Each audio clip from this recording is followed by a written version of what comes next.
Kevin Brennan, brother of Neil Brennan, took a shot at Jim Norton on Twitter. He did it actually yesterday. So out of nowhere, Kevin Brennan tweets, I haven't been at the Jim and Sam show since last May. I guess Jim Norton really holds a grudge. Fuck them. So I'm going to assume this grudge happened behind the scenes. Not the whole blow up on the air with Dave Landau. Because he was on after that, and I think he did do Chip. So, but, I mean, honestly, if you got a choice between doing Chip and Jim and Sam, I'd rather do Jim and Sam. So he sends out that shot. He tags the Jim and Sam show and Jim Norton in it. You know, and of course, why would they address it on their show today? I mean, why would a radio show address a beef with another community? Why would they? You know, that would be interesting or something. So, yeah, of course, they didn't address it, nor did Jimmy address it on his Twitter, which I find to be, like, come on, let's give this dude a smashing. And Kevin Brennan, and always complaining about something. Like, not hard to smash Kevin Brennan, seriously.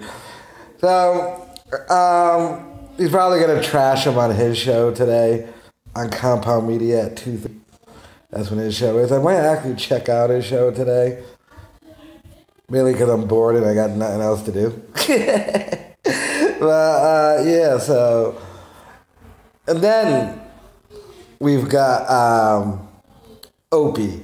Now, Opie, he didn't sort of go in. He was more responding, I believe. But there was some great... he said some comments about O&A because someone was trashing him. And basically, like, he just doubled down on, like... yeah, it's right here. So, first, he gets involved in the Kevin Brennan thing. So, Kevin Brennan, you know, Opie replies to Kevin Brennan's tweet where he says, I haven't been at the Jim and Sam show since last May. I guess Jim Norton really holds a grudge. Fuck them. Opie gets involved and says, we got ourselves a learner. So, I mean, yeah, why talk about this on the Jim and Sam show? Why give Opie and Kevin Brennan a bashing? No, we'll talk about Jimmy getting blocked by some chick on Twitter. And then Opie, this guy goes, we know he wasn't supposed to be. He would let the fans know often anytime he bombed hard.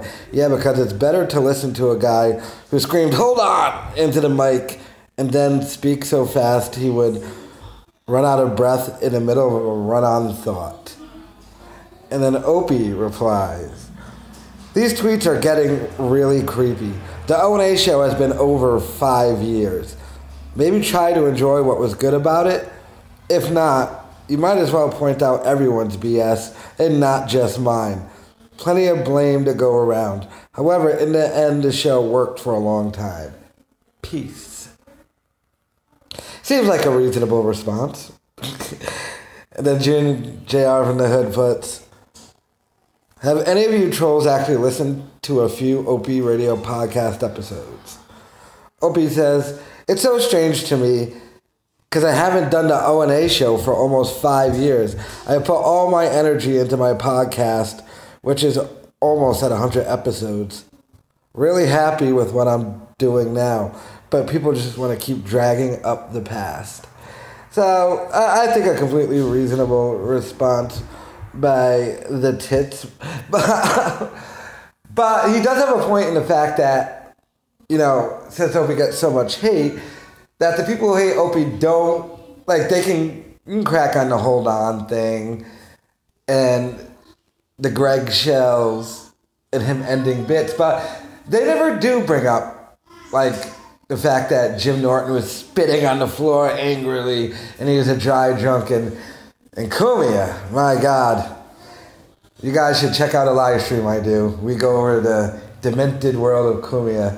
I should coin that phrase, the demented world. I don't think anyone's ever used it. So, the Kevin Brennan thing, I'm pissed Jim and Sam didn't talk about it, but whatever. But the Opie thing, I get where he's coming from. Look, it's been 5 years. I just wish they would get together. And the person holding that up is Opie. Look, I get it. The guy trashed you. You gave your number to a stalker named Ben Sparks, who then had to plead guilty to harassing you. But just get together already. Oh my God. But looks like it's probably not gonna happen. So, like I said, the day it would happen is if like Howard Stern got fired or retired or just left Sirius satellite radio. Oh, then they would come back to the O&A. But I think their plan has always been, how many people can we fire to hold on to the O&A audience? And little does he know it, though. I think Jim Norton would be next on that chopping block. Meaning, it might sound crazy, but they fired Anthony, saved $3 million. Fired Opie, saved $3 million. Fired E-Rock, who is the highest paid behind the scenes. So, saved whatever money he was getting. Right now, Jim Norton makes the most money.